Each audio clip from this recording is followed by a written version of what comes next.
My name is L.A. Marzulli. This is Dr. Aaron Judkins. This is Trey Smith. This is Ryan Peterson. This is Dr. Judd Burton. This is Timothy Albrino. This is Derek Gilbert, and you're listening to the Dig Bible Podcast. Glad you made it. Come along for the ride as we search for hidden truth, explore historical context, and dig into God's Word to help us understand the past, present, and future of this supernatural world. This is Steve, along with Justin and Ben, and you are listening to the Dig Bible Podcast.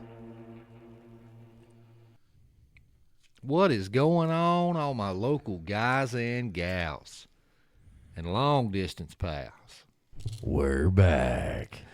We're back with Ben! Yeah. Yeah. I know, I feel like Back in the studio. the last couple we're times in person. That's right. we've had to say something where we're like, well, no, Ben's out in the woods chasing a Sasquatch or something. We have The to always... part-timer's not here. Yeah. I was running them off. This is my territory. Your scent wasn't doing it anymore, Ain't huh? no other Sasquatch pissing on my tree. That's right. That's my pee tree. You don't pee on my tree. That's where I pee. So what you guys been up to? I know it's been a while since we've been in person together. We've been doing most of this stuff over the computer. It's just nice to actually see your beautiful faces in person. We got the garden mostly planted. That's good. Chickens on the way. Oh, boy. I think the 20th when their hatch date. Do you have the right month this time? Yeah. Okay. Yeah, it's this month. It's May. I kind of got a dirty email last time. Yeah. I think I ordered them in February, and they're like, you picked April. I was like, sorry. I wasn't paying attention that much. Well, don't make it an option if I can't pick that. Right, yeah. Then it got bumped twice. I'd say they were probably dealing to bigger outfits than me. Fair enough. Which understandable. Not fair, but understandable. Justin's car is out here looking sexy as always. It scratched all the pieces. It still looks That good. storm. Hey, but July 3rd, whole car's getting repainted. Ooh. Thank you, Erie. Mm-hmm. There you go. Well, who's painting it? Tusculum Body Repair in Greenville. I'm going to have to talk to you about price. No, I'm just going to get your... Yeah. I'm just going to get your father-in-law. Ben will be in town shortly. Yeah, I want him to Moving do down. my stripes and custom wraps and stuff after I get it painted. Oh, yeah. I tell you what, that guy's got a gift. I tell you, I've seen him do some hand lettering and pinstripes. And That's what I want done to my truck. Make it look like an old school, like shop truck. he's redoing one right now. I'd have to. He'd be mad if I couldn't remember what kind of truck it was. I think it's an old GMC. Do we that just he's need to tell redoing. him to not list fast forward? Yeah, we'll just Fast don't forward 30 seconds. miss this part. Yeah. But it's really cool what he's done to that so far. And it actually is the same truck that they had when Liz was a kid. Oh. So he went back. He wanted to find it. Even had like this little frog sticker on the side that he's recreated and put back on there and everything. It's just super cool. That is cool. So he's bringing back a blast from the past, and it's going to be pretty awesome. But yeah, he'll be down here in the next couple months, which will be awesome. Looking forward to it. No doubt. Put him to work. Yeah. Help him on the cost of moving, you know. Yeah. There you go. Yeah. Make a little money back. What about you, big boy? Same old, man. Same old. The farm, tons of work, and trying to fit in research and reading as much as I can in the meantime. So right now, let's think about this. I'm going to throw this out there. Obviously, the dig is going strong as it always has. Justin's Prometheus lens is growing like horse nettle. I'm going to use a country term there. Horse nettle. Is growing like a weed. But his show is awesome. Make sure you turn in the Prometheus lens. The girls, me and Ben's wife and Leslie from Texas are doing the Mustard Seed podcast, and that's been really good, going through the women of the Bible. working on some other things that are going to be coming out here in the next couple months, which is going to be really good. You guys need to tune in, subscribe, watch, listen. I guess more listen. You can't watch theirs yet. We got a couple good buddies, Sean and Brian, working on the Vessels podcast, which is really good too. If you haven't listened to that yet, dive into that. That's a really good show. Two guys talking about life and from a biblical point of view and how to deal with things in their life and how they cope with things, with God at the core. Other than that, just we keep on keeping on. Like, I love this. I love doing this. I really wish I could just quit work and just do this full time. This is awesome. I feel like, God's put us here for a purpose. I've never felt like I've had a purpose like this before. Like I'm actually doing what God wants me to do. Because normally in the past, I always sit there and wonder what the heck was I supposed to be doing with my life. And I go to work, come home to do it all over again. I think I always knew there was something more than that, and look where we are. And this is because of God. So I'm very grateful for it, and I love having that drive. And I see Justin has that drive to the nth power. He makes me look like I'm standing still most of the time. I just drive vehicles. And Ben orders Jeep parts. Yeah, that's my drive when I'm allowed to. But I encourage you, every one of those shows, please tune in. Please listen. This is stuff that will help you in your walk with God. This is stuff that will help you understand the supernatural.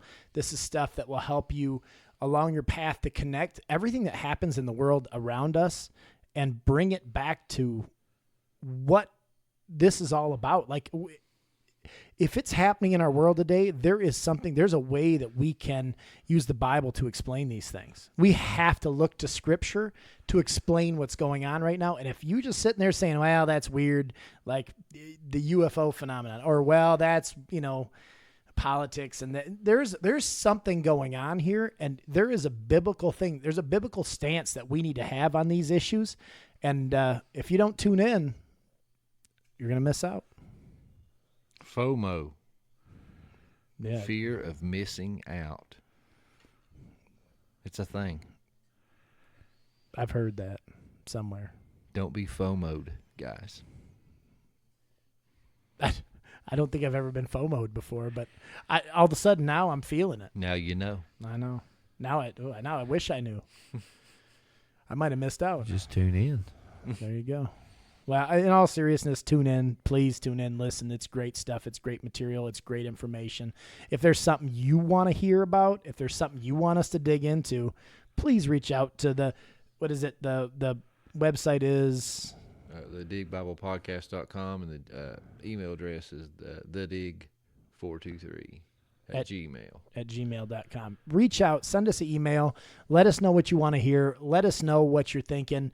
If there's something that you see that needs to be looked into, that we need to expose from a biblical standpoint, let us know. If you got a really cool story, testimony, a praise report, a miracle that's happened in your life, or how something really bad come your way, and through your faith in God it turned around, supernatural experiences, anything like that you feel like God has put on your heart to share, reach out to us. Our platform is your platform, because we are all batting for the same team here. You may have something that somebody else needs to hear.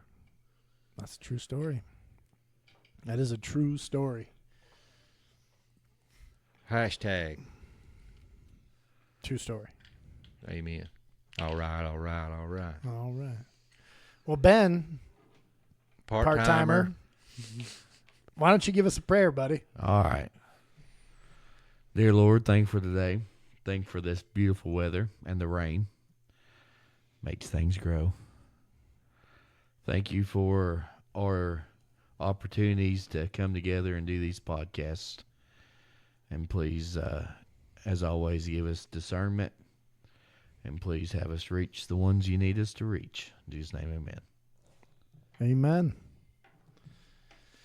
Now, I've been looking forward to today. We talked about doing this in the future, but we had a little hiccup in the schedule, so we moved things around a little bit. I don't know if you've ever seen somebody who wants to do a lot of research in a short period of time, because we were trying to move things around, but I'm Chris Hart over here, man. He wasn't ready. I don't even know what that is, but I'm going to go with it. But I'll say there's so much good information on this topic. Sorry. Kevin Hart. Kevin Hart. Okay, that's I know him. I don't know Chris Hart. I thought it was like a wrestler or something. I don't know. Country singer. Who knows? I'm But- sure there's somebody named that. I'm somewhere. sure. So, Yeah. Chris, if you're out there, buddy, What's we're, up? root- we're What's rooting up? for What's you. up? Get ready, Chris. Buckle up. All right. Excited about this topic. Today, we want to look a little bit about the Pantheons, about how we see the gods of the other nations, even to this day. And we see where that stuff kind of came from, and we see the similarities and where this all kind of boils back down to. But I think this is really important. Let me paint a picture for you. We have the Genesis 6 event, right? Genesis 6, the fallen angels, the angels come down and they have intercourse with women. They have children who are the giants. And about 8 verses later, the flood has to happen. The Bible gives us very little on that front as far as the overall story. If you've been listening to The Dig, then you know we've been going through the book of Enoch. And that kissing cousins don't make 30-footers. They sure don't. They sure don't. Sethite view, dead on arrival. 100% true. And honestly, today will prove that even more. And I think this is really important to understand, that any history, not always true, but there's tidbits from everything. Myth and lore always comes from a little bit of truth, and it's taken a little bit further. We have to understand these things come from somewhere. This isn't something that somebody made up in their bedroom one night. This is just For entertainment value. There's a reason these things happen. There's a reason that people sacrifice their loved ones to a deity. They didn't do it because they just said, well, that just sounds like a good idea. There's a reason they did these things. So, flood happens. World's wiped out except for 8 people. And they begin to procreate and repopulate the earth. Repopulating Earth, baby. Through Copulation. copulation. So, There's your $20 word for today. that's the that's the one. Oh What'd you my say, goodness. you guys? And then look around. Look all smart. Look around. George Bush Jr. I'm not a man of many, words. So you got to remember, after the flood, you have these 8 people. They procreate. We end up having, the world starts to become populated again. However, these people are in a similar area. They're all in the same region. They all speak the same language. They all know the same oral traditions. They all know who Yahweh is. They all know this stuff from Noah. Noah was one that God separated apart. He was Tamim, right? He was pure. He was everything that God wanted to go through that flood. Now, we get through this, and these people start getting a little overzealous and decide they're going to, build a tower up to heaven. Tower of Babel happens. If you haven't listened to our early episodes on these things, the rebellions, we have an episode strictly just on that. Tower of Babel happens. God says, nope, this isn't going to happen anymore, right? So God separates the languages, and respectively, the language groups go their own separate ways, establishing nations throughout the earth. We see the nations of the Akkadians, the Sumerians, the Babylonians, the Syrians, Canaanites, Israelites, and so many more start to come from this. We look at the 70 nations, right, with the table of nations. We see these nations come into existence. And when you get into Genesis 10, too, it talks about Peleg, or Peleg, however you want to pronounce it. But even his name means, when the lands, the peoples were divided. and there's lots of theories on that was like Walt Brown's hydroplate theory, that it was once one supercontinent and they all busted away and pushed apart. And but I recently heard one that I align myself with, and I think it sounds a lot better, is that after this great cataclysm, a lot of the earth was in an ice age. And when everybody built their cities, of course you want to build them right next to the oceans. And when all this ice, when the earth started warming up, we had this huge meltback, and the water levels rised, and that's why you have so many sunken cities this day.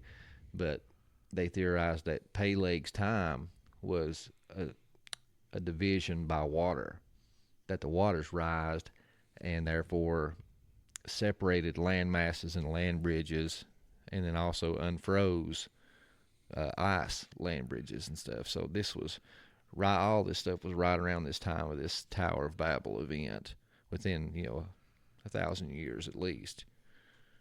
Which makes a lot of sense when you look at some South American cultures, and then you look at some Mesopotamian cultures where you have those images of that you could say look like either the Anunnaki or the Apkallu, where you have the something that is the head of a certain animal and the body of a human, carrying these little, I'm trying to remember the name of what they were called. I had it written down and I can't remember, but these little Versace handbags. They were Versace or Louis Gucci. Vuitton, maybe. I don't know. Yeah. But they had these little, and it's like a water bucket that they carry, and I can't remember the name of it offhand. Like I said, I had it written down. Maybe I'll edit that in here eventually, but they had these, and you see these almost identical sculptures on different continents, which makes a lot of sense to that. It plays credence to that this happened. Otherwise, They're on the T-pillars at Göbekli Tepe, and that was the first megalithic site built. It's the oldest site that they found so far. These were supposed to be hunter-gatherers, and this is right there once again in Anatolia, eastern Turkey, a stone's throw away from Mount Ararat, where the boat was said to have landed and re-civilization happened. I found that interesting. Just not that long ago, I was watching a documentary on that, and one of the T-pillars has them. There's like 3 of them right in a row beside of each other. And I was like, that looks familiar. So here it is. A drawing bucket, which was called a dalu. That was what they say that they were holding. But the thing is, it's funny that they're using not only the same image, but you have that, and that it's in multiple places. Like you said, it's at Göbekli Tepe. They have that same character basically holding, or similar characters holding that same water bucket, same kind of stance, same look, but they're almost identical. I think there's one that has like the falcon head that you see kind of like, was it Horus from Egypt? But you see this in Mesopotamia, and you see this in South America, and it's a very similar image. Like, it's hard to say it's not the same thing. Yeah, opposite sides of the world. And so it's pretty amazing that you see this. And there's in Australia, they've found things like this, and they're called Dele bags, and they think it's a similar phenomenon, similar thing. So very interesting that you have these connections around the world. So, I think we look at the 70 nations. We talked about that, coming out of the Tower of Babel. Now, if we go to Deuteronomy 32, which is kind of where we started this whole podcast, it's the Michael Heiser's, that supernatural worldview, looking at how the world, like understanding the supernatural aspects and how the world came to be how it is. When we look at Ephesians 6:12 and talk about that we're fighting against principalities, we're fighting against, dark forces in the unseen realm. What does that mean? You know what I mean? I think that until I read that, the unseen realm, like we've said before, a million times we've said that probably, but that changed my perspective and my understanding. But when we look at Deuteronomy 32, it says God divided the sons of God to rule over the nations. However, he keeps Israel as his own allotment. The sons of God are referred to in Job as well as being there at the time of creation. So we see these are supernatural beings. You know, they're referred to as stars too, so they're hand in hand. they're referred as, I mean, right in this passage, they're referred to as Elohim, you know, the same term that we use for God. Now, Elohim, and we've talked about this before, but Elohim can be singular or it can be a plural word. So Elohim, when we look at the lesser Elohims, these are the lowercase g gods that we talk about. These are the sons of God that he divided among the nations. And we see that in that Deuteronomy 32 aspect. Now, this is where things, and some of this, and I'm just going to be very honest and upfront, some of this is our theory, and some of this is, you know, we're going to pull and show you the resources and how we got to these ideas and these theories as we go along.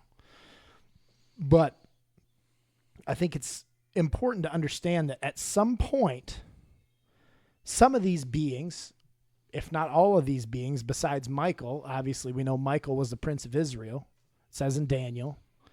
And he was the son, and Deuteronomy 32 talks about inheritances. Mm-hmm. Who gets inheritances? Sons do. The sons. So we see the sons of God. We see Michael obviously does not turn away. We hear about Michael. I think Michael's in the Bible 4 times. That's it. We think. I mean, he's battling these other princes in the book of Daniel. Yes. Is it Daniel 7 or is it 10? I didn't write down the chapter, but I know it's 7 or 10. But it says that we see that. That's I put down. I said that the prince of Persia and the prince of Grecia from the book of Daniel is there's an angel trying to fight the prince of Persia, and he can't get through to Daniel. So Michael, Israel's prince, comes to his aid to let that angel get through to Daniel. And 10. Then 10. So then he says that when he leaves, he'll have to fight the prince of Grecia again, the prince of Persia again, and the prince of Grecia. So we see these principalities that we're talking about, the princes. And then they go on, and it says straight right there that Michael, that is your prince. I mean, we see this whole principality idea playing out, that there's good and bad. So we see that at least some of these principalities fell away. And we see that in Psalm 82. 89. Psalm 82. Oh, okay. Psalm 82 talks about the divine council. It says, in the divine midst council of gods, Yeah.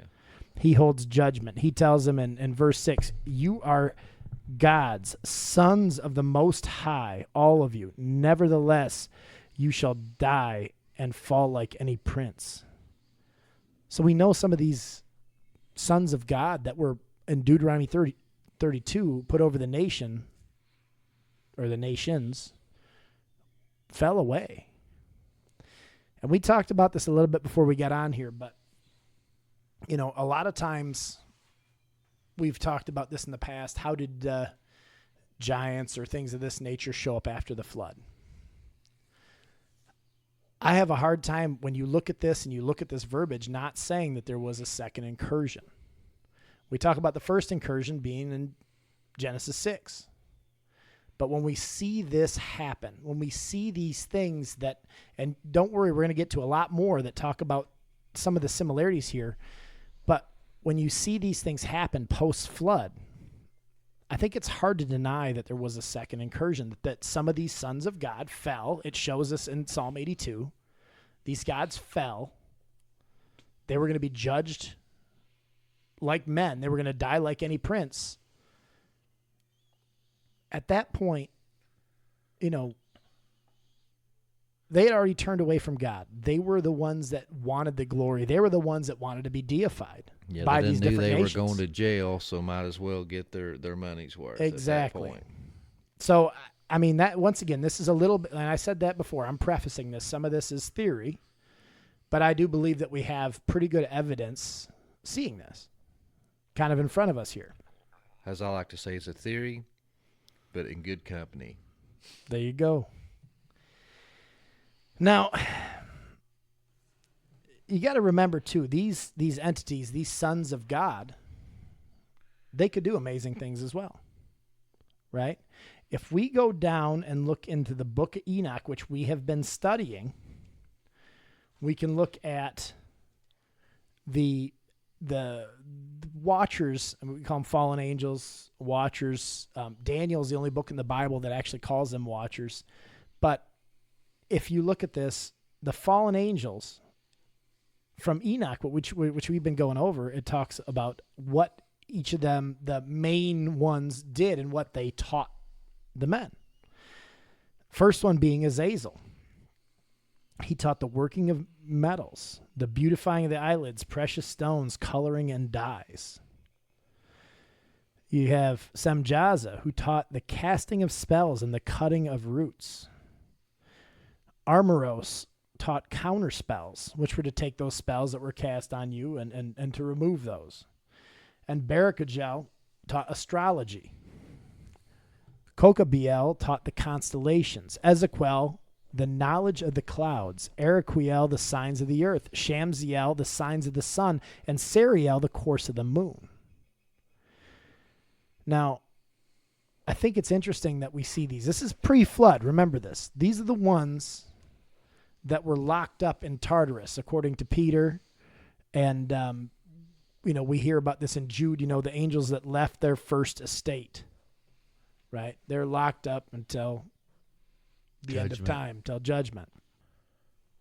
And just like me and Justin were reading on the last Enoch study we were doing, that I think it's chapter 19, Enoch actually talks about these fallen angels being sent to Tartarus.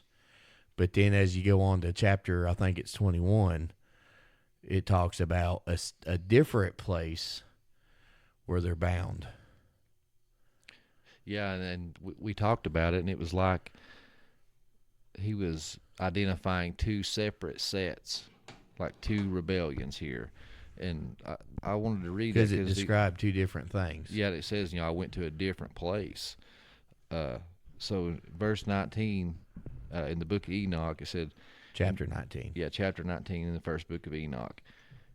And Uriel said to me, Here shall stand the angels who have connected themselves with women, and their spirits, assuming many different forms, are defiling mankind, and shall lead them astray into sacrificing to demons as gods.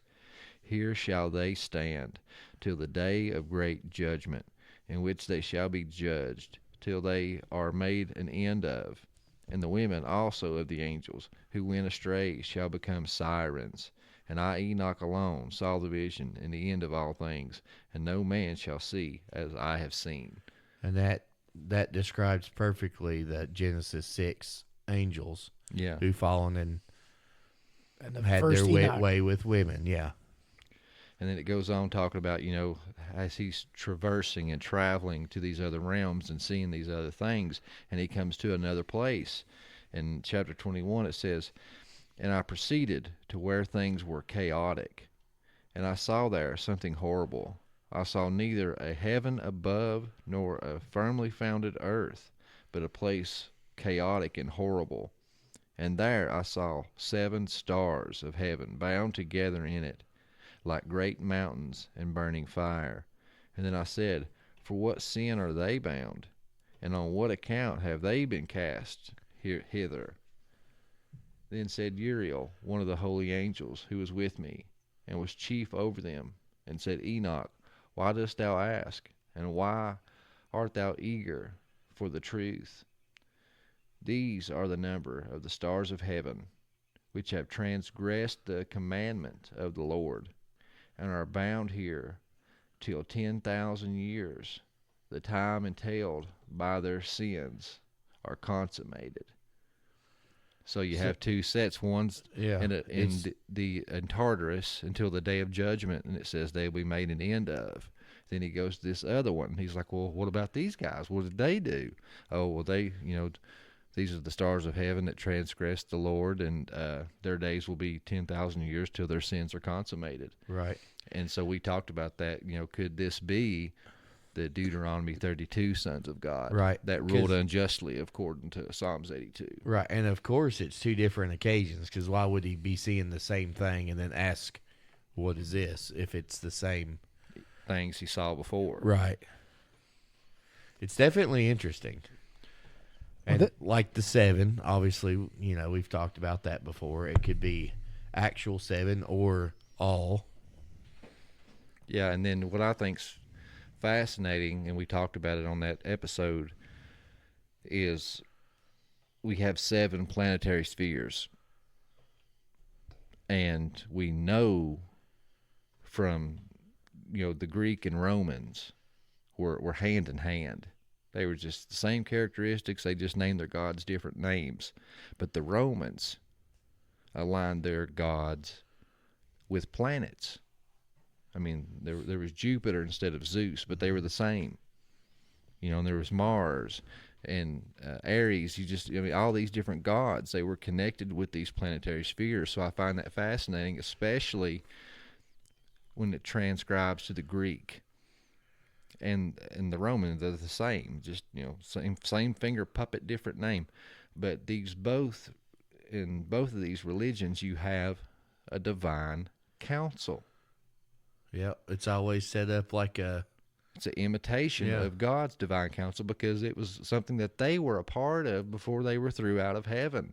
And this is who that the nations were divided up against in Deuteronomy 32. It was God's divine counsel.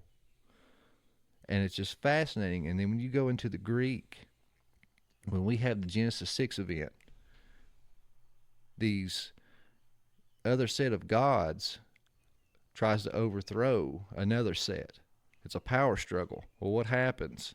The losing side, which were the Titans, got thrown in Tartarus and everlasting chains till the end.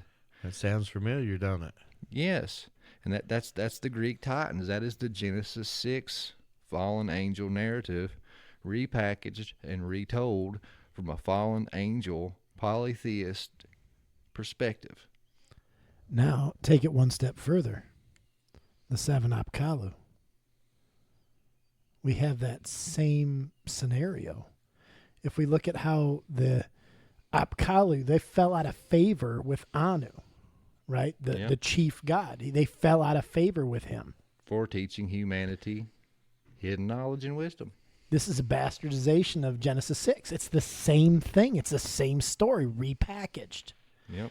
And you see this same thing happen. And it's amazing to me when you actually look at these things. And like I said before, these mythologies, these things that we are looking at, this lore, it starts with a truth.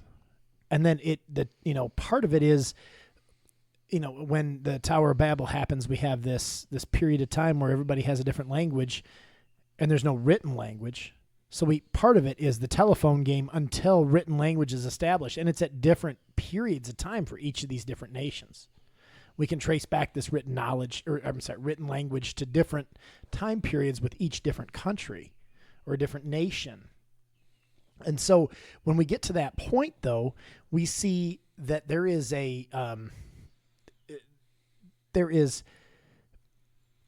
change where you see that the story, most of it's still there, and then some of it is just, misconstrued. But then on top of that, you have these other pseudo-divine councils that are actual deities. These are the lowercase g gods. I mean, that's the only way I can say it. Yeah. Well, God calls them gods. And that's what I tell people, and they get so upset when they hear that.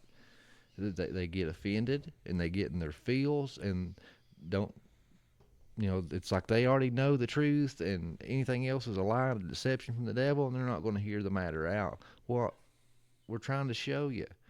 Psalms 82, what does it say? It says, God sits in the council of gods. Of gods. Say it again, slow for the people in the back. Gods. God himself calls them gods. They are gods. When they come out of Egypt, they get their 10 commandments, right? Well, what's number 1? You will have no other gods before me. If there were no other gods, then why say that? And then for those that want to say, he's talking about idols. He's talking about wood and stone. Well, then what about the second one that was right after number 1? So you got 1, then after 1 is 2. He says, you will make for you no graven image. He is drawing a clear distinction between the two, so that bird does not fly. He's talking about gods. And like you said earlier, why drink the blood of goats? Why drink these hallucinogenic drinks? Sacrifice your children? Go through these rituals for a piece of stone or a piece of wood that gives you nothing in return. That you made yourself. Yes. These people were not idiots. These people saw things. If you look at the Exodus and you see how many times, I mean, they saw a pillar in front of them that was leading them, a pillar of fire leading them through the day to tell them where to go. Like, if you saw that, you're like, what? Like, that's unbelievable. But yet 5 minutes later, they fall away. Yep. Like, it's because they saw things, because these other gods of these other nations, God warned against it over and over again. Do not fall in with these gods. Do not fall in with the gods of the Assyrians or the Canaanites or whoever it is. Do not fall in with those gods, because those gods were doing things. They saw these gods do things, just like Moses. And this, if the Bible even shows this happening, if you don't want to take that at face value, the Bible shows it happening with the first 3 plagues of Egypt. Pharaoh's magicians could do those same things Moses did. He threw down a staff, boom, there's a snake. He wanted frogs to come out of he wanted the Nile to turn to blood, boom, guess what? They could turn water to blood. They wanted frogs to come out of the Nile, boom, they could make frogs come out of the Nile. After that, they couldn't. And what does Moses say? Forgive my weak use of your power. Because it's just what those lowercase g gods could do. It wasn't what the Almighty God, the Almighty who sits in the presence of the other gods, who is the true head of the council, the Father. He is the Father. That these are the sons of God. These are the angelic beings that he put in place to rule these nations, and yet just they like fell the away. Greek stories, the Titans were the fathers. They were the father gods. The Olympians were the offspring. The younger gods tried to overthrow their fathers and were successful in their twisted version. Yeah. I think it's amazing. And if you, like I said, you have to look at these things. Don't just brush this stuff off. Look at this and look at the similarities. Look at how much of this ties together. I mean, it's in the Bible for a reason. Why would God have it inscribed in the Bible to have no use at all? And you mentioned the Apkallu sages. If you go back even further before them, the Akkadians have a very similar story. But them you have Enki and Enlil. And they were like the two sides of a coin, heads and tails. Enlil was the domineering, jealous, quote unquote, mean god. Enki was the god of wisdom, and he was the merciful, good one, the way they painted it. And they played off each other. It was good cop, bad cop. But when you read their account, Enlil wanted to create mankind as worker bees. We were the dumb slaves. We were just supposed to be smart enough to dig the ditches and make the rivers streams and the temples for them, and that's it. Well, in their story, Enki is the one that created us with the help of Nama. Ooh. Yes. So they genetically manipulate the gene pool, make humanity smarter, and give them wisdom. And so he is portrayed as the benefactor of mankind. He wanted to save us. Well, by giving us this knowledge, we started building and making a lot of noise that was upsetting the gods. And Enlil couldn't sleep. The noise we were making was getting on his nerves. So he decided he's going to kill us all with a flood. Well, what does Enki do? He comes down and warns this guy named Atrahasis and instructs him to build a boat and to grab 2 of every animal and save mankind. Man, that sounds familiar. It sure does. Enki is Satan, is Lucifer. But in this twisted story, he's the good guy. He's the savior. And then when you go into the Greek, you have this same figure, but his name is Prometheus. And he's the bringer of the fire, the not symbolic for the knowledge. And I've had some people attack me, like, you know what your show's named after? I mean, come on, guys.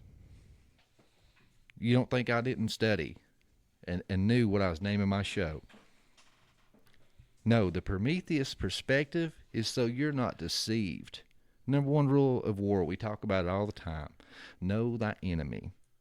If you have the Prometheus perspective, you see the truth. You see the deception and the lies. And Jesus himself said he was the ruler of this world. And what does Satan say? Bend the knee. I'll give you all the kingdoms of the world. They're mine to give to whom I please. Mm-hmm. He's the one pulling the strings, and we've been deceived. We have to be good Bereans. I want to continue to piggyback off that because you brought that up, and I don't think everybody understands the significance of the name Nema, right? Nema, which actually meant beautiful. Beautiful and comely, yeah. If I go to Genesis 4:19, it says, and Lamech took 2 wives. The name of one was Ada, the other one Zillah. Ada bore Jabal. He was the father of those who dwell in tents and have livestock. His brother's name was Jubal. He was the father of those who play the lyre and the pipe.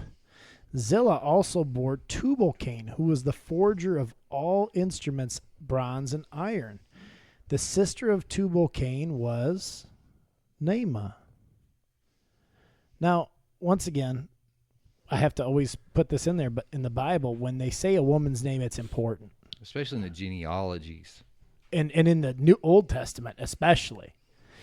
It was a very male-centric society, but when you throw in the fact that his sister, because I highly doubt that was his only sister. Most of these people were having kids right and left like it was going out of style. But they bring up the name Naamah, beautiful and calmly, and you just said that his name, or that his wife's name was Naamah. We've talked to Ryan Pitterson about this and talking about this being initially potentially the mother of all of the initial Nephilim. In the book that we just read, the passage out of Enoch, what did it say? The women that defiled themselves with the watchers became sirens. Well, what is sirens? They're half bird, half women, half fish, half women. In Greek mythology. Could Naamah be the siren that was changed to what we know now as Lilith? That just hurt my brain a little bit. To keep going on this same point, though, look back at what it says that his kids did, right? When we're talking about Lamech, it said Jabal, he was the father of those who dwell in tents and have livestock. He's the father of nomadic living. He just figured this out, apparently. And then his brother's name was Jubal. He was the father of all those who play the lyre and the pipe, music. Do you think he just picked up a stick and started blowing on it, and then all of a sudden that happened? True. And then this one is one that I think is super important. It says, and not that they aren't all important, but Zillah also bore Tubal-Cain. He was the forger of all instruments of iron and bronze. That's blacksmithing. That's blacksmithing. Now, if we go through these genealogies, or not genealogies, if we go through these pantheons, we'll see that every pantheon has like a blacksmithing god, one that forges these tools and gives these down. Hephaestus is the one for Greek.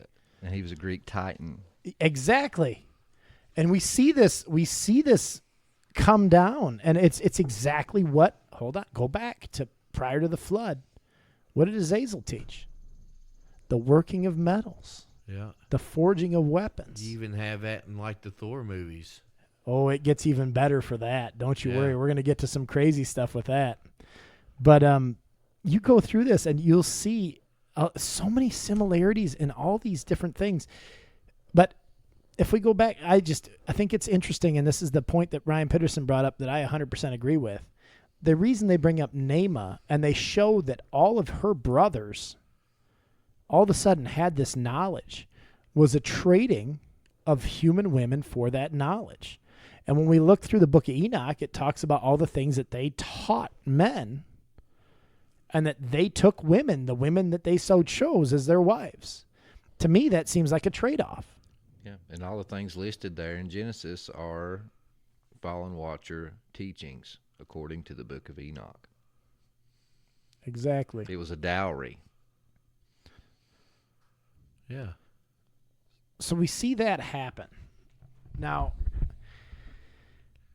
if we look at a lot of these, so if we can look at these gods or what you want to call it, these watchers at that time, and this stuff, and we just kind of established that we think there's a second incursion, right? We've established that we believe that based on what we've learned from the Bible, what we've learned from First Enoch, and what we see in these other sources, that these things, the same type of things, the same teachings, the same ideas came from these beings. And we said it before. If the whole point of coming down, it's the idea of Satan to corrupt mankind, right? We talk about the Genesis 3:15 narrative. Satan, there's always a war between that evil supernatural side and humanity.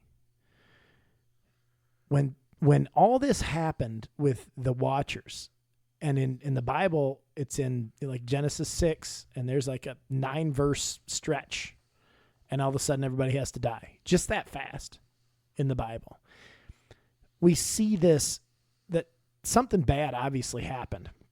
Now we know those Watchers were bound in chains, but we've established that second incursion there. But now if we look at these pantheons from these other religions, you brought up Hephaestus from the Greek mythology as a blacksmith. We're seeing this same ideology. You would think that when all this bad stuff happened and everybody died as a result of the flood, that Satan's like, yes, all but 8 people in the world, God's creation, 8 people and 2 of every animal except for 7 of every clean animal, were destroyed. Like Satan's like, chalk one up for me. Chalk one up for me. That's a big win. Killed everybody. Yeah. Yeah. The ark makes it through, and we have what happens after, but it worked once. Why not try it again? It worked once. Why would we change our strategy? What does it say in the Bible? Nothing new is under the sun. We see this. So when we look at it and we go down and we look at, once again, if we look at what those Watchers in the initial teachings that they had when they came down, we see ones like Shamsiel. He taught the signs of the sun. Helios was a sun god. Every, Ra for Egypt was a sun god. Every pantheon has a sun god. There's a focus on the sun. Sariel taught the course of the moon. There is a moon god, and some, it's just called moon. Yeah. Actually, I think it's in the, hold on, let me find this. I think it's very interesting that it's broken down that way, but in the, you had goddesses too, and then like the Egyptian, it was sin. And what did they do when they went out into the wilderness from Exodus? They went into the wilderness of sin.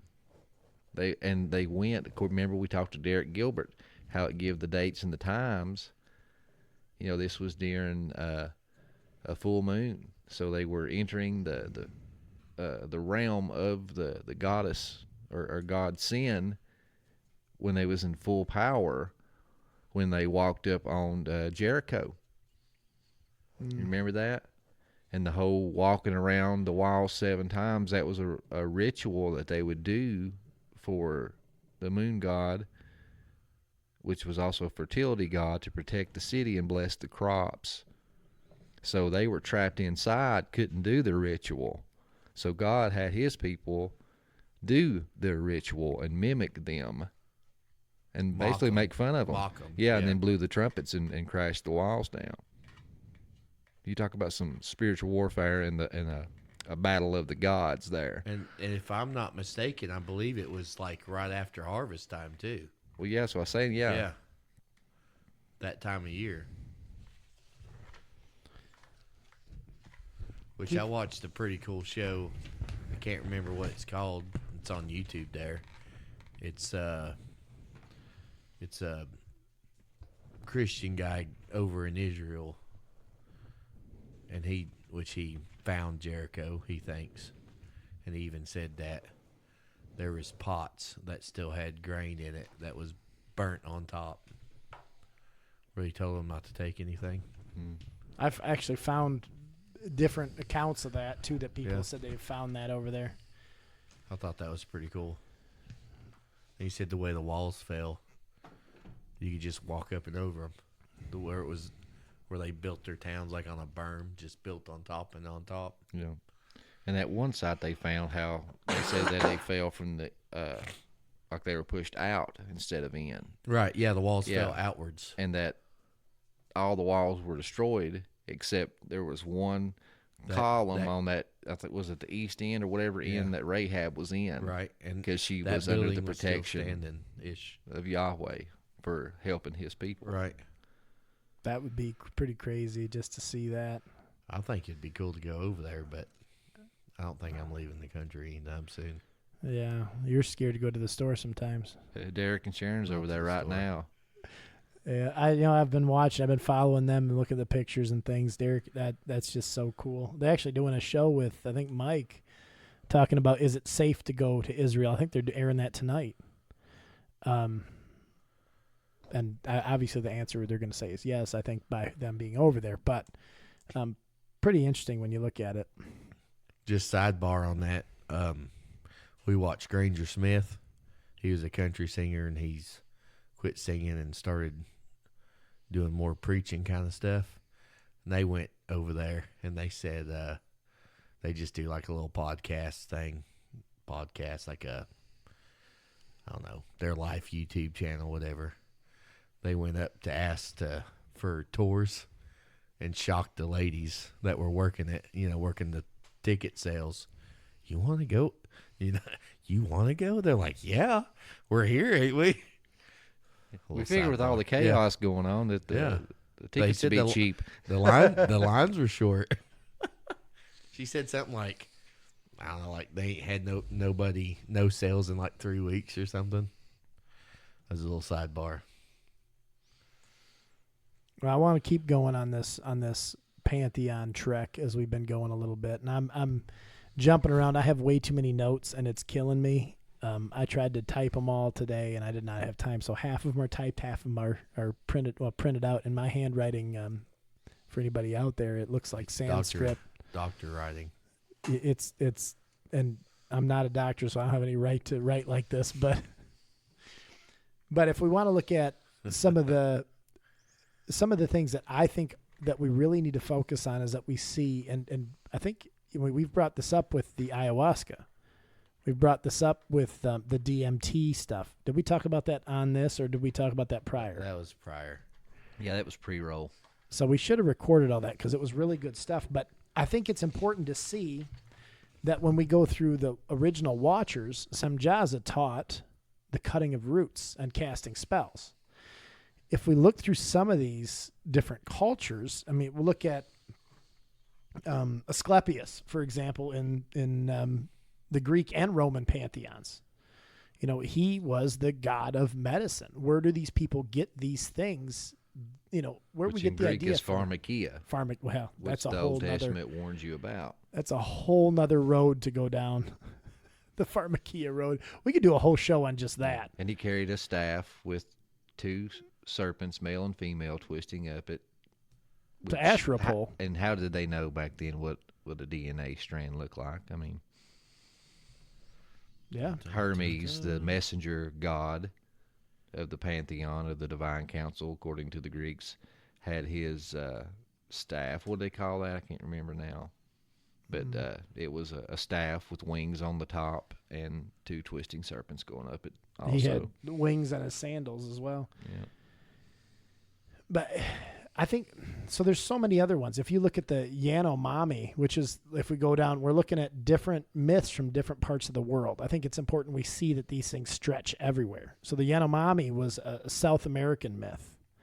And they have different names, and there's some of them are very similar. Like the sun god was just sun, and the sun protected man. Moon ate man. The sun protected the men from moon because the moon would eat humankind.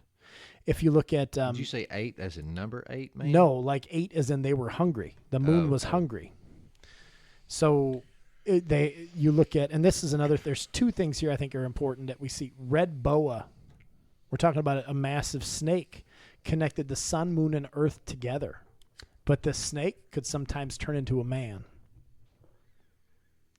Kind of interesting. Like the Midgard serpent of Norse mythology that bit his own tail and held, the waters of the earth in. I have that name written down somewhere. Yeah, it's a big name. It is a big name, but I know I have it somewhere. Like big as in all capitalized. But gigantic. Tiamat, going back to the Apkallu and Mesopotamian myth and stuff. That's the Babylonian creation epic. Tiamat was the mother of all living. She created the first gods, and that's the same story. She created the first set of gods, and the next offspring gods that she created were too loud and rebellious. So then the younger set of sons tried to overthrow the older gods, and they do. They killed their father and set up their own divine council. Same That story. sounds like we just talked about that. Yeah. It's just kind of, Same story. it's written so many different It places. comes from an ancient source. That's why. Look, and I go further back to the Asclepius and the for the Yanomami, it was just deer, and deer was the first shaman who invented ritual chanting and the snuff that the shamans would use to see the spirit world. I mean, we see the same thing that we saw with Samjaza. We're talking about the cutting of roots. We're talking about, making them familiar with plants. They knew what plants were. Yeah, and like we were talking about with ayahuasca, their tradition is that the gods came down and told them how to make ayahuasca. And when you look at it, most people think that ayahuasca is, a plant. Ayahuasca refers to a brew or a drink. It's a mixture of different things. And the main ingredient that's loaded down with DMT, if you take it alone, you can't get high on it. And in certain doses, it's lethal. There's only one plant in this entire world that when it's mixed with this other plant, it can give you the hallucinogenic effects and kill the poisons that would kill you otherwise. That'd be a lot of trial and error.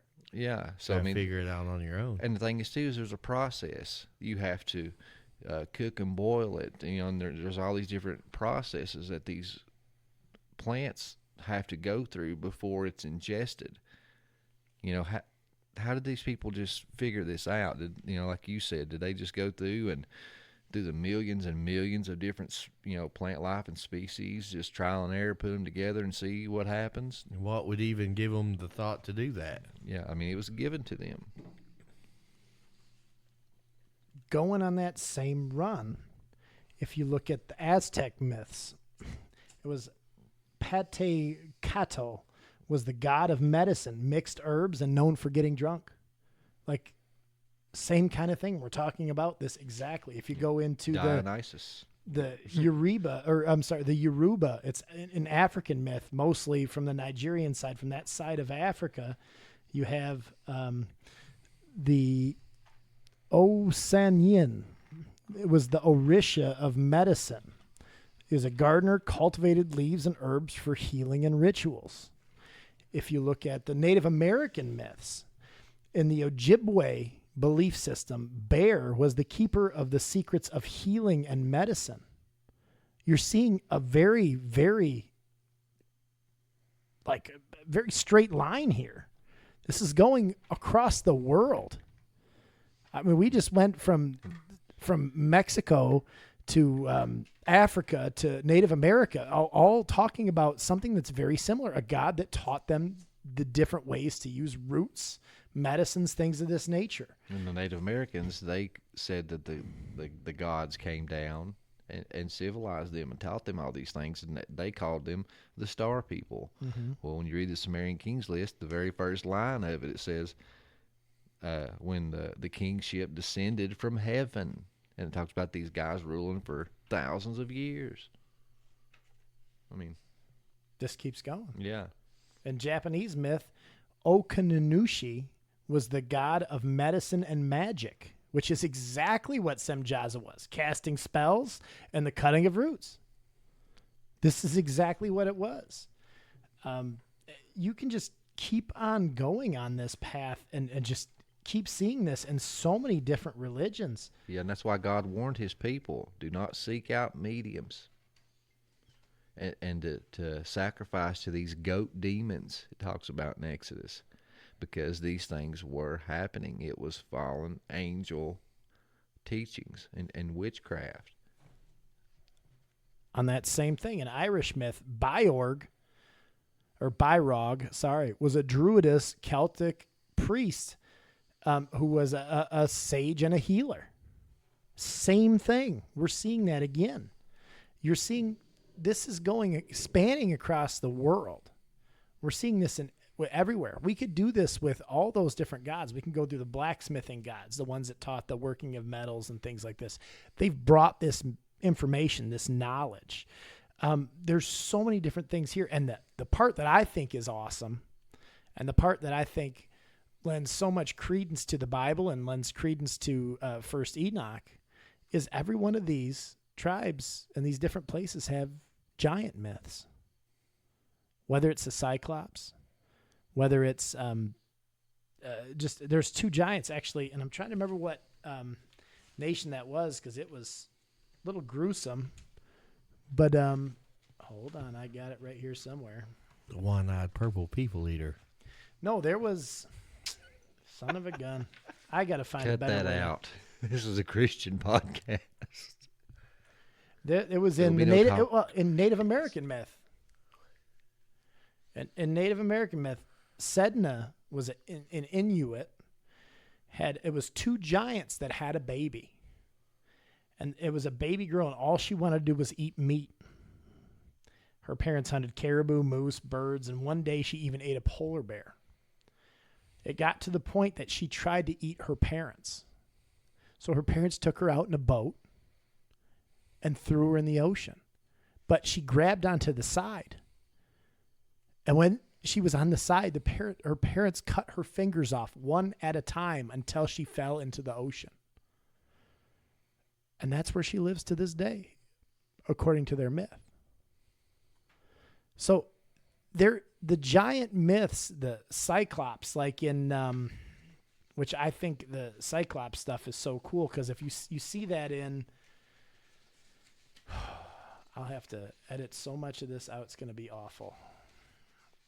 Yeah, well, the Cyclopses were in your Greek mythology a lot, and they were aligned with being the great builders and architects of these megalithic sites. The Cyclopean architecture. Yes. But Irish myth, I found it now. Irish myth, Baelor was the strongest of the Fomorians. He had one eye and could defeat armies with a single look. So you see the Cyclops here too. This is an Irish myth. We're not just seeing it in one part of the world, but you're seeing these giants pop up everywhere. And you know, we hear about it in our fee-fi-fo-fum, in our fairy tales that we hear, you know, the nighttime stories, the bedtime stories. Giants were everywhere. This is something that is not where does this myth come from? And how does every nation across the world in their ancient mythology, before they should ever have met each other, have the same myths? How does that happen?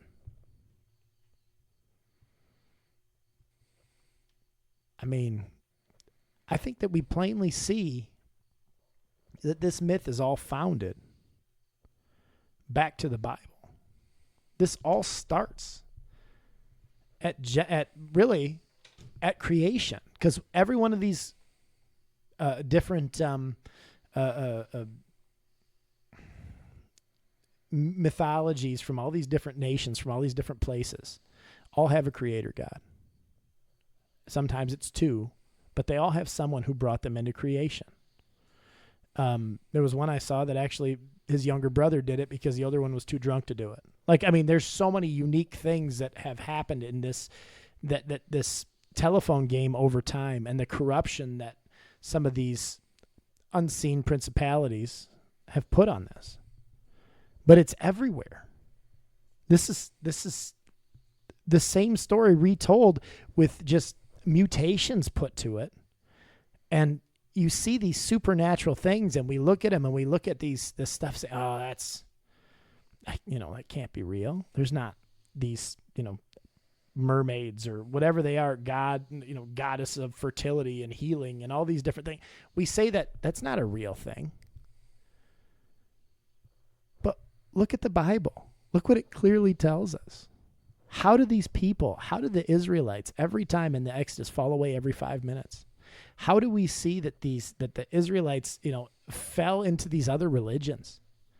I firmly believe, there's actually a passage that talks about when Jesus came into Nazareth in his hometown, right? And it says he did few works there because of the lack of faith. I believe a lot of things have happened in our change, in our history. If we go back to a supernatural world, people were expecting supernatural things. People had faith in those supernatural things, whether that was God or whether that was one of these other deities. And if you think about it, we still hear amazing missionary stories and things from other countries that we just don't see here. And I truly think that's because of the lack of our faith in this country. I truly do. My dad read me a story one time about a small African village that had, I can't remember how many people were there, 50 people, 100 people. It was a really small African village. And a neighboring village was coming and told them that they were going to come and wipe them out.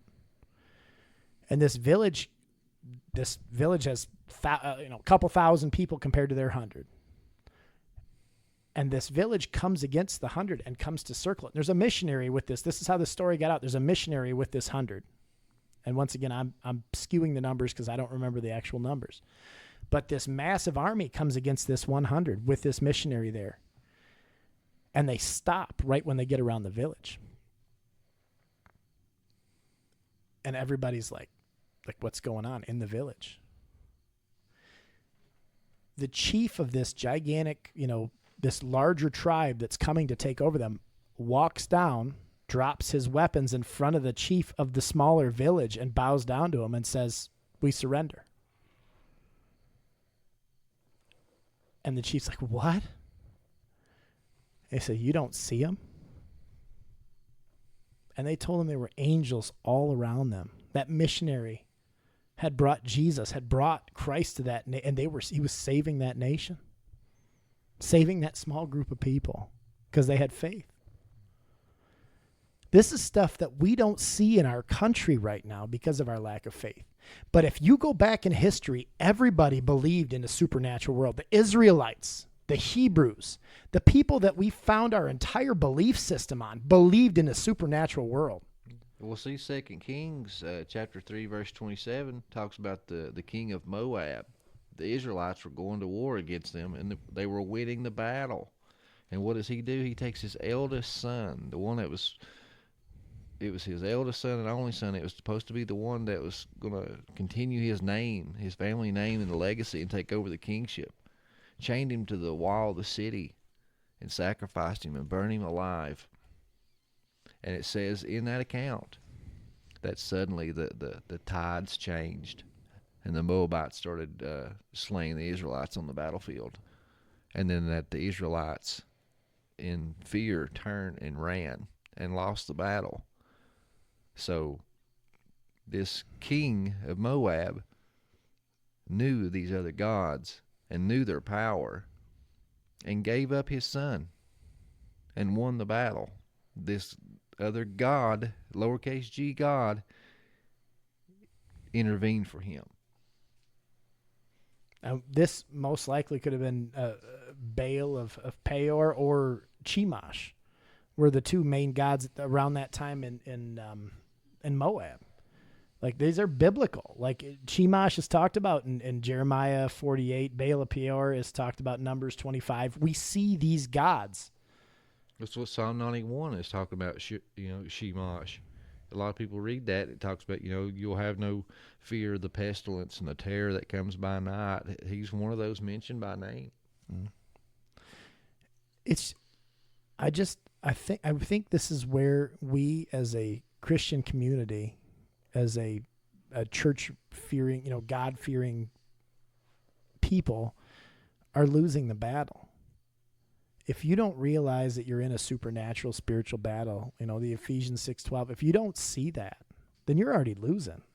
If you don't see that you're under attack, if you don't see that the stuff's all around you, then you're already losing. And you see how bad your theology is and how stupid you look to non-believers.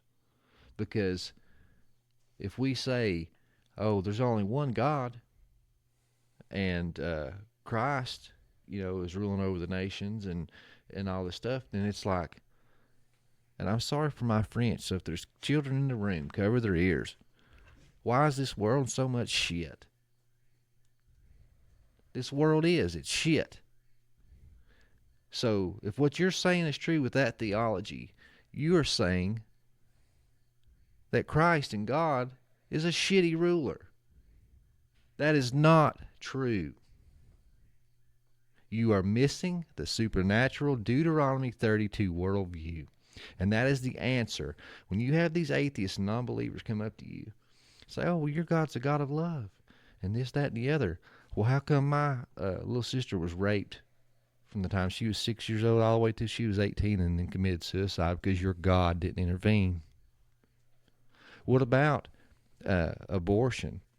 What about this, that, and the other? And just start throwing out all these atrocities and bad things that's happening in the world. Where's your God? He was busy. Or it was the devil. That wasn't God. That was the devil. I'm sorry. The devil can't be your catch-all to put all your blames on. Number one, we are responsible for the decisions we make. We are imagers of God, and we're to have rule over this place and dominion and rule as he would rule. But as Paul said, we traded the truth for a lie. And we worship the created things instead of the creator. Well, what are those created things? They are the fallen sons of God.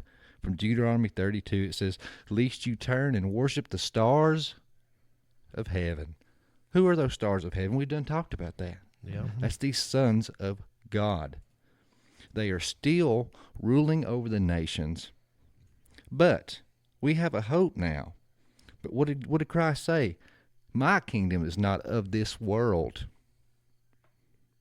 So it is your duty to revoke your green card, your citizenship over the principality that's ruling over your nation or your people, and apply for his kingdom.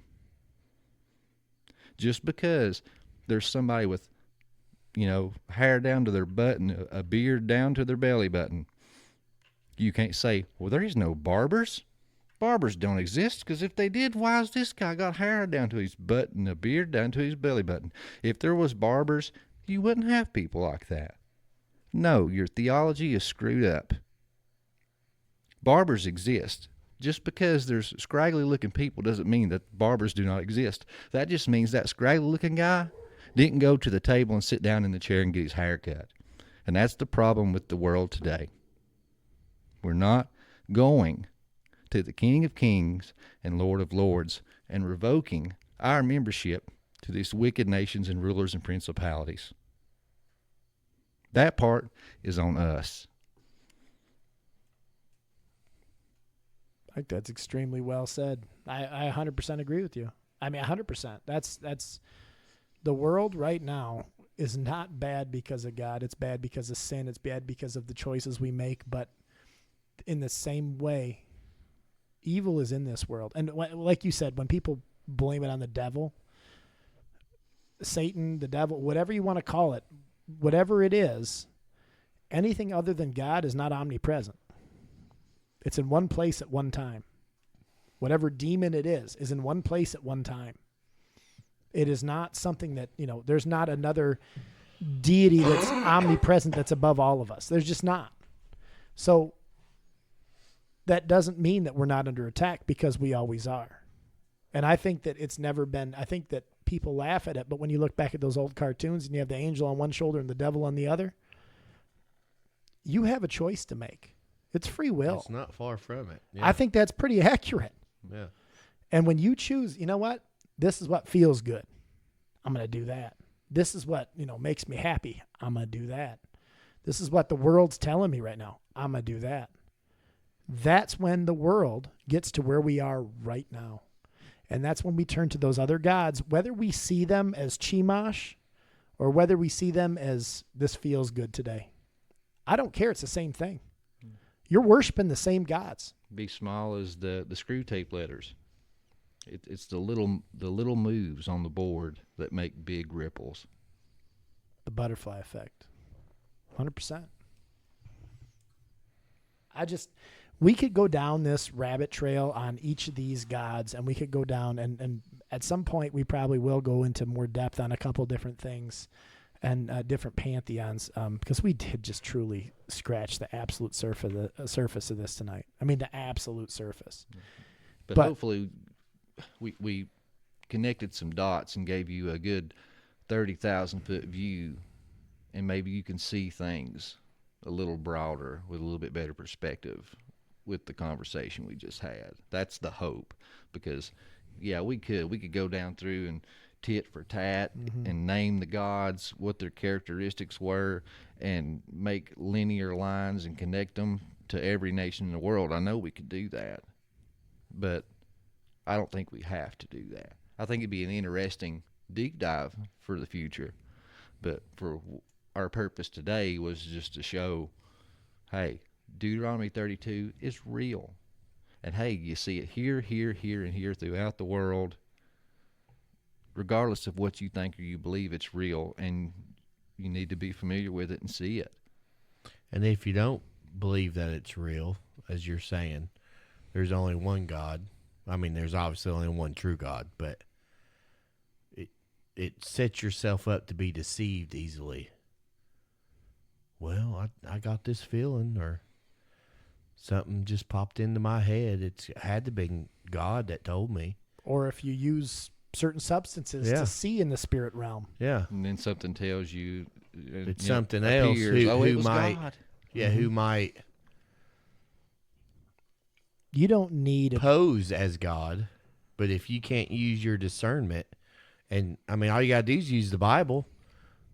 He tells you everything, how to live your life, and if whatever thought or vision you see goes against it, then obviously it's not from God. And you can we've seen it with friends of ours. It's very easy to get deceived, and then once you're deceived, I mean that ripple goes far. I think broad strokes here, we need to truly, every one of us needs to look at our Bible, needs to read that as truth. Because when we listen to different ideas, different sects of Christianity or whatever that will tell us certain things, the Bible warns not to believe the doctrines of men. It warns that. Yeah. Multiple times it warns that. We need to make sure that we're reading our Bible, being versed in our Bible, understanding what our Bible says. If it's weird, it's important.